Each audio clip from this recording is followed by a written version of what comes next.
This is the best time to be a woman. और आज विपक्ष वाले हो चाहे पक्ष वाले हो, सबसे पहले तो मैं सारी मातृशक्ति को तहे दिल से बधाई देती हूँ कि हम इतिहास का हिस्सा बने हैं। जो आज तक महिलाओं की एक इमेज रही है, सब महिलाओं ने बात रखी अपनी, चाहे हम लोग आज भी हर दिन पेपर में पढ़ते हैं बेटियों को जहर देके मार दिया गया, चाहे हम हर एक महिला के दिल में एक दर्द है अध्यक्ष महोदय। और आज प्रधानमंत्री जी नरेंद्र मोदी जी के नेतृत्व में जो एनडीए की सरकार ने किया है, मुझे हमारी एक बहुत ही चर्चित फिल्म है फिल्म इंडस्ट्री की, दिलवाले दुल्हनिया ले जाएंगे, उसमें एक डायलॉग है कि जा सिमरन तू जी ले अपनी जिंदगी। तो आज हमारी सरकार ने इस भारतवर्ष की बेटियों को कहा है, महिलाओं को कहा है, सारे पिंजरे टूट गए हैं, सारी दीवारें टूट गई है, जाओ बेटियों तुम जी लो अपनी जिंदगी। हम महिलाओं के लिए ये बहुत बड़ी बात है। मैं सारी महिलाओं को, यहाँ बैठी हुई सारी मेरी बहनों को बहुत बहुत बधाई देती हूँ। अध्यक्ष महोदय, भारत की बेटी वैदिक काल में जब दृष्टा बनी, दर्शनी बनी, विदुषी बनी, तो वो गार्गी और मैत्री बनी। मध्यकाल में जब वो लड़ी, उसने नेतृत्व किया, वो रानी लक्ष्मीबाई बनी, वो अबक्का बनी।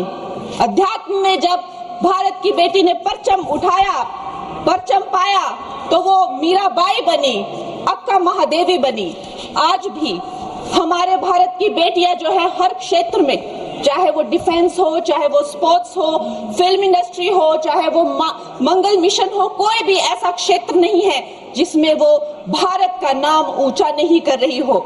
लेकिन ये जो राजनीति का एक क्षेत्र है, वही एकमात्र ऐसा क्षेत्र है अध्यक्ष महोदय जी, जहां पर हमारा देश पूरे विश्व के साथ कदम से कदम मिलाकर नहीं चल पा रहा है। मैं हिमाचल प्रदेश का उदाहरण देती हूँ।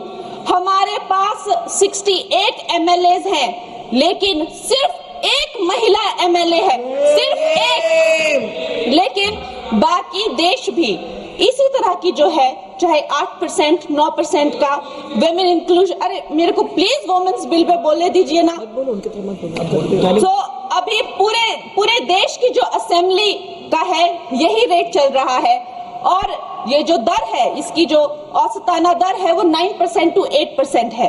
लोकसभा में जबकि हमें 13% तक पहुंचे हैं, लेकिन ये वैश्विक दर दूर दूर तक कहीं वो वैश्विक दर के नजदीक नहीं है। लेकिन आज जब ये महान उत्सव हमारी जिंदगियों में आया है, तो प्रधानमंत्री जी का एक शब्द मुझे याद आता है कि पेट में चूहे दौड़ना। कांग्रेस के पेट में जब भी कुछ अच्छा होने लगता है तो चूहे इनके दौड़ने लगते हैं, और वैसे ही चूहे दौड़ने शुरू हो गए हैं। अभी प्रियंका गांधी जी कह रही है कि संविधान ही बदल देंगे, यहाँ पे जो है डेमोक्रेसी ही खत्म कर देंगे, कुछ भी करने को जाते हैं तो डेमोक्रेसी खत्म कर देंगे। आप थोड़ा भी अगर कॉमन सेंस यूज करें कि जो लोकप्रिय नेता है, जो डेमोक्रेटिकली इलेक्टेड नेता है प्रधानमंत्री जी, जिन्हें डेमोक्रेसी ने उनकी पार्टी को लाया है, वो उस डेमोक्रेसी को क्यों खत्म करेंगे? वो थोड़ा ना कोई इंदिरा गांधी जी की तरह उनसे कोई कुर्सी ले रहा है तो उनको कुर्सी पे हक जमा के रखना है, तो वो डेमोक्रेसी खत्म करनी ही पड़ेगी। ऐसी तो कोई स्थिति है ही नहीं। तो जैसे प्रधानमंत्री जी ने कहा कि अगर किसी के लिए डेमोक्रेसी वर्क करती है तो वो मेरे लिए ही सबसे ज्यादा वर्क करती है। तो इतना तो कॉमन सेंस होना चाहिए। जब देखो लोगों को बहलाना फुसलाना, जब देखो जो है वो झूठी बातें चलाना,